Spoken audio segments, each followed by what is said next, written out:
Hello everyone, आप सभी को बहुत बहुत स्वागत है। आप सभी कैसे हैं? आशा करते हैं कि आप सभी अच्छे होंगे। तो आज की इस वीडियो में हम लेकर आए हैं सीडीपी के कुछ मोस्ट इंपॉर्टेंट क्वेश्चन जो कि आपके सभी टेट एग्जाम के प्रीवियस ईयर क्वेश्चन पेपर से लिए गए हैं। और यदि आप हमारे चैनल पर नए हैं तो चैनल को सब्सक्राइब कर लीजिए, वीडियो को लाइक और शेयर कर दीजिए।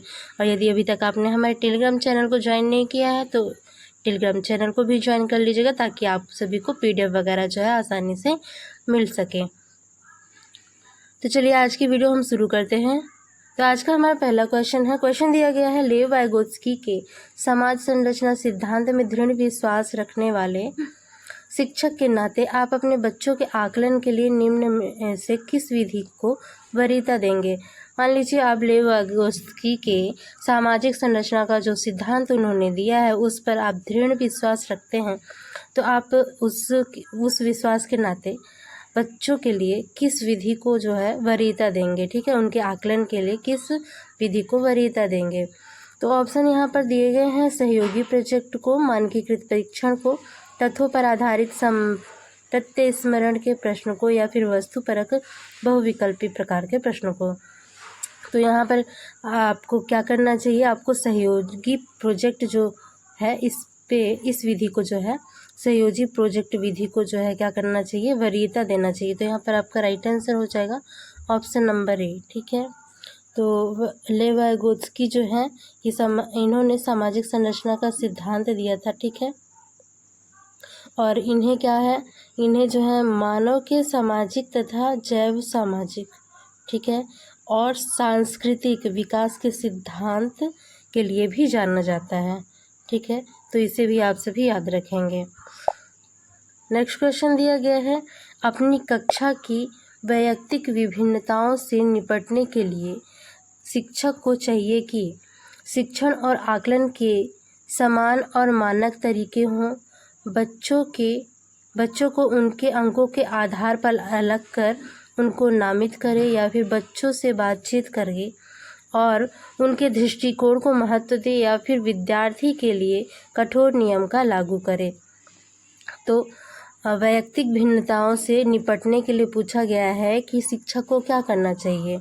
तो यहाँ पर आपका राइट आंसर क्या हो जाएगा, ऑप्शन नंबर सी, बच्चों से बातचीत करे और उनके दृष्टिकोण को महत्व दे। ठीक है, नेक्स्ट क्वेश्चन पे चलते हैं। नेक्स्ट क्वेश्चन दिया गया है, आकलन उद्देश्यपूर्ण होता है।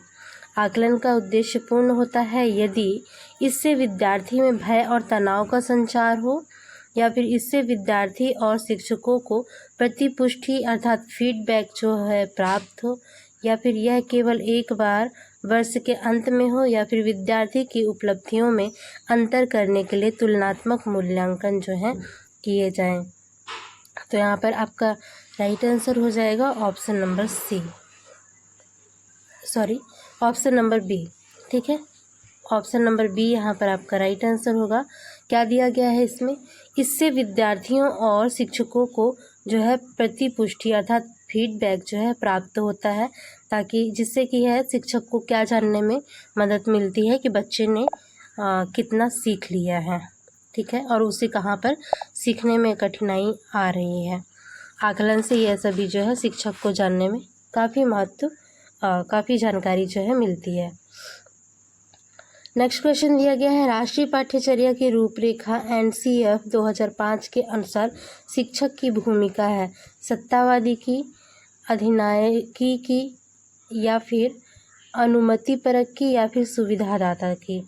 तो NCF 2005 के अनुसार शिक्षक की भूमिका को क्या कहा गया है, शिक्षक की भूमिका को एक सुविधादाता के रूप में बताया गया है। ठीक है, तो यहाँ पर आपका राइट आंसर हो जाएगा option number D. Next question देख लेते हैं, अनुसंधान सुझाते हैं कि एक विविध कक्षा में अपने विद्यार्थियों से शिक्षिका की अपेक्षाएं विद्यार्थियों के अधिगम पर महत्वपूर्ण प्रभाव छोड़ती हैं, या फिर एकमात्र निर्धारक होती हैं, या फिर अधिगम के साथ संबंधित नहीं मानी जानी चाहिए, या फिर अधिगम पर कोई प्रभाव नहीं छोड़ती हैं। तो यहाँ पर आपका राइट आंसर हो जाएगा ऑप्शन नंबर ए, क्या करती हैं, महत्वपूर्ण प्रभाव जो है छोड़ती हैं। ठीक है, तो यहाँ पर जो है आपका राइट आंसर हो जाएगा option number A. Next question देखते हैं। क्वेश्चन दिया गया है,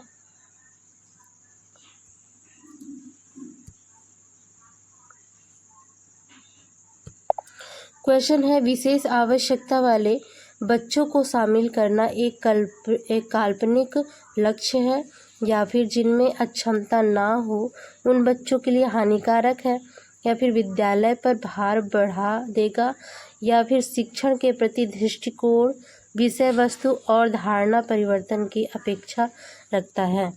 तो यहाँ पर आपका राइट आंसर हो जाएगा ऑप्शन नंबर डी। काफ़ी पॉजिटिव लाइन है यहाँ पर। शिक्षण के प्रति जो है दृष्टिकोण, विषय वस्तु और धारणा में परिवर्तन की अपेक्षा रखता है। ठीक है, विशेष आवश्यकता वाले बच्चों को यदि शामिल किया जाए सामान्य कक्षा में। ठीक है, सामान्य बच्चों के साथ, अर्थात यहाँ पर समावेशी कक्षा की बात की गई है। नेक्स्ट क्वेश्चन दिया गया है, क्वेश्चन है विविध प्रकार की सामाजिक, आर्थिक और सांस्कृतिक पृष्ठभूमि के बच्चों से युक्त कक्षा सभी विद्यार्थियों के अधिगम अनुभवों को बढ़ाती है। यह कथन है गलत, क्योंकि यह बच्चों के लिए दुविधा उत्पन्न कर सकता है और वे स्वयं को अलग थलग महसूस करते सकते हैं। या फिर सही है, क्योंकि बच्चे जो है अपने साथियों से अनेक कौशल सीखते हैं। या फिर सही है, क्योंकि इससे जो है कक्षा अधिक श्रेणीबद्ध दिखाई देती है। या फिर गलत है, क्योंकि यह जो है अनावश्यक स्पर्धा की ओर ले जाता है।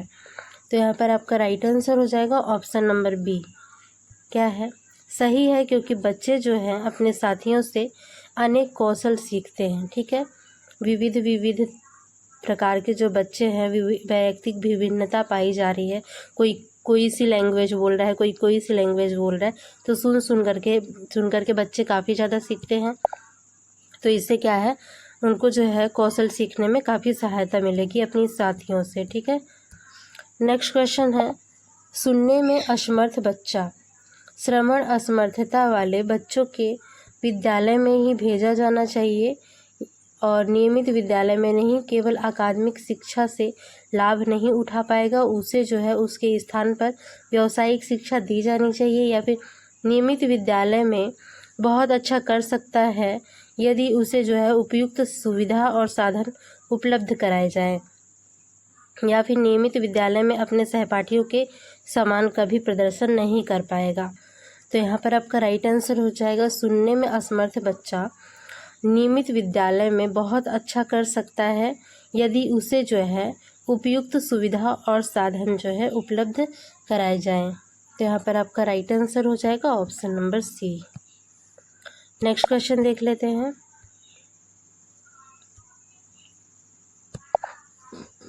नेक्स्ट क्वेश्चन दिया गया है, विविध प्रकार की सामाजिक, एक मिनट, ये क्वेश्चन हो चुके हैं। नेक्स्ट क्वेश्चन है, निम्नलिखित में से कौन सी विशेषता प्रतिभावान विद्यार्थी की है?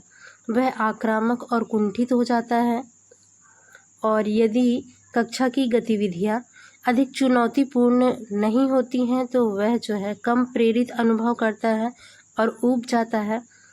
वह बहुत ही तुकमिजाज होता है, या फिर वह रस्मी व्यवहार करता है, जैसे कि हाथ थपथपाना, डोलना आदि। तो यहाँ पर आपका राइट आंसर हो जाएगा ऑप्शन नंबर बी। ठीक है, यदि कक्षा की जो है गतिविधियाँ अधिक चुनौतीपूर्ण नहीं होती हैं तो वह कम प्रेरित अनुभव करता है और ऊब जाता है। यह एक प्रतिभावान विद्यार्थी की जो है विशेषता है। तो यहाँ पर आपका राइट आंसर हो जाएगा ऑप्शन नंबर बी।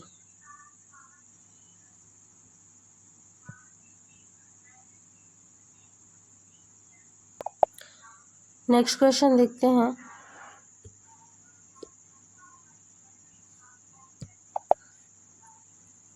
क्वेश्चन दिया गया है, शिक्षिका अपनी प्राथमिक कक्षा में प्रभावी अधिगम को बढ़ावा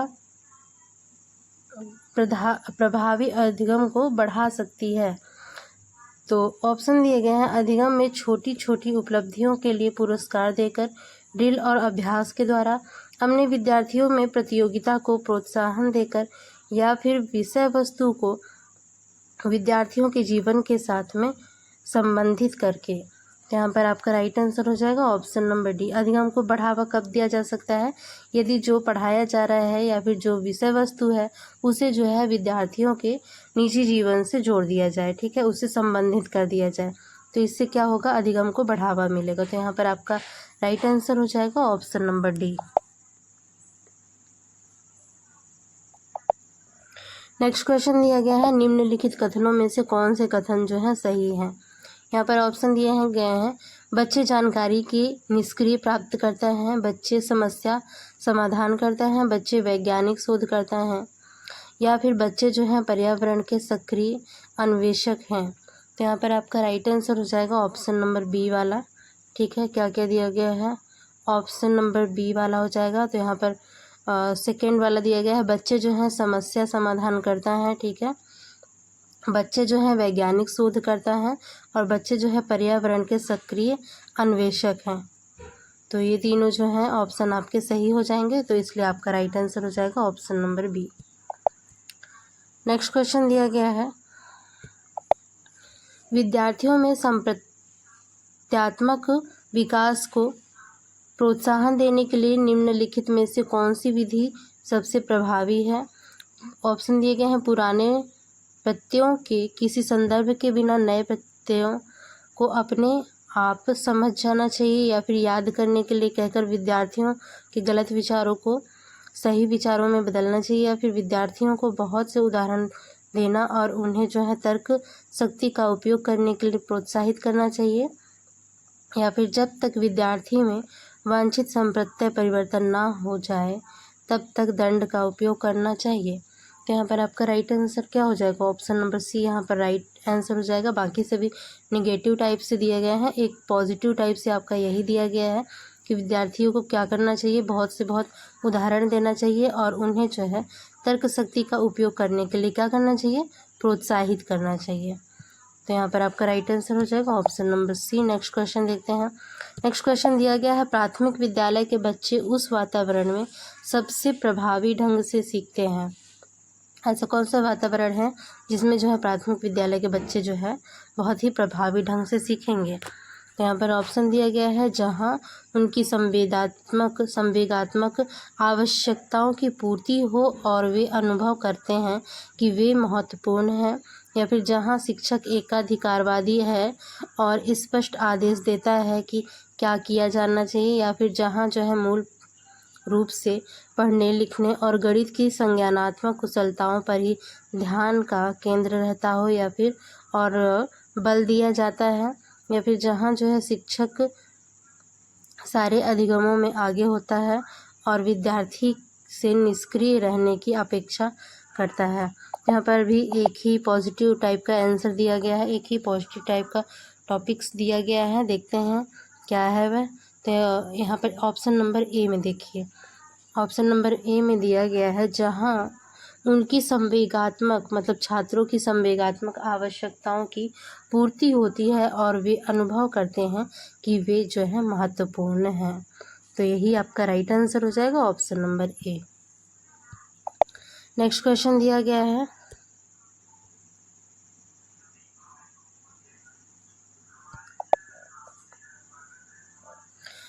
क्वेश्चन है, एक बच्चा खिड़की के सामने से एक कौवे को उड़ता हुआ देखता है और कहता है एक पक्षी, ठीक है, इससे बच्चे के विचार के बारे में क्या पता चलता है? बच्चे की स्मृति पहले से भंडारित होती है, या फिर बच्चे में पक्षी का प्रत्यय विकसित हो चुका है, या फिर बच्चे ने अपने अनुभव बताने के लिए भाषा के कुछ उपकरणों का विकास कर लिया है? तो यहाँ पर आपका राइट आंसर क्या हो जाएगा, ऑप्शन नंबर सी, ठीक है। ये तीनों ही जो है आपके सही होंगे। चलिए नेक्स्ट क्वेश्चन पे चलते हैं।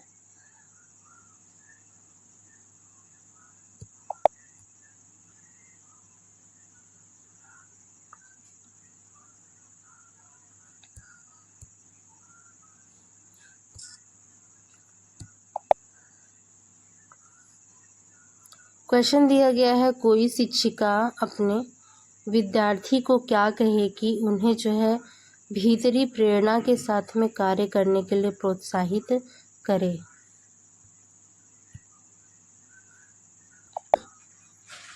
यहाँ पर ऑप्शन दिए गए हैं, चलो इसे उसके करने से पहले समाप्त कर लो, तुम उसके जैसे क्यों नहीं हो सकते, देखो उसने इसे एकदम ठीक कर दिया, और काम जल्दी पूरा करो तो तुम्हें एक टॉफ़ी मिलेगी, या फिर इसे करने की कोशिश करो, तुम सीख जाओगे। तो यहाँ पर आपका क्या राइट आंसर हो जाएगा? विद्यार्थी को प्रेरित करने के लिए आपको क्या करना चाहिए? उसे कहना चाहिए कि इसे करने की कोशिश करो, तुम सीख जाओगे। ठीक है, तो यहाँ पर आपका राइट आंसर हो जाएगा option number D. Next question दिया गया है, क्वेश्चन है, कोई शिक्षिका अपने विद्यार्थी को अध्ययन करने हेतु आंतरिक रूप से उत्प्रेरित करने के लिए कैसे प्रोत्साहित कर सकती है? उसमें चिंता और डर पैदा करके, प्रतियोगात्मक परीक्षण से, या फिर व्यक्तिगत लक्ष्य निर्धारित करके और उसमें निपुणता पाने में उन्हें मदद देकर, या फिर साफ दिखाई पड़ने वाले इनाम देकर, जैसे कि टॉफ़ी। तो यहाँ पर आपका राइट आंसर क्या होना चाहिए? ऑप्शन नंबर सी यहाँ पर आपका राइट आंसर होगा। उसे क्या करना चाहिए? व्यक्तिगत लक्ष्य निर्धारित करने और उसे निपुणता पाने में उससे क्या करना चाहिए? मदद देना चाहिए। तो यह आपका आंसर हो जाएगा। नेक्स्ट क्वेश्चन है,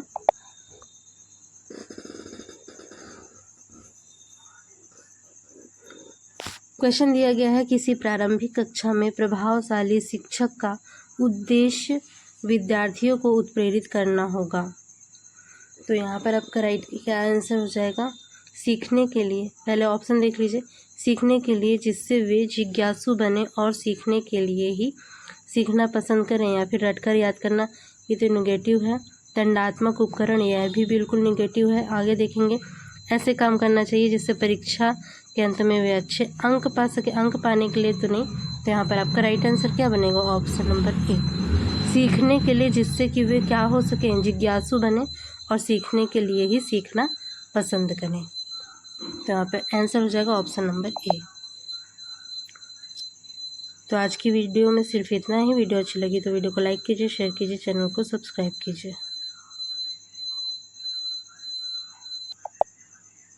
मिलते हैं इसके नेक्स्ट पार्ट में।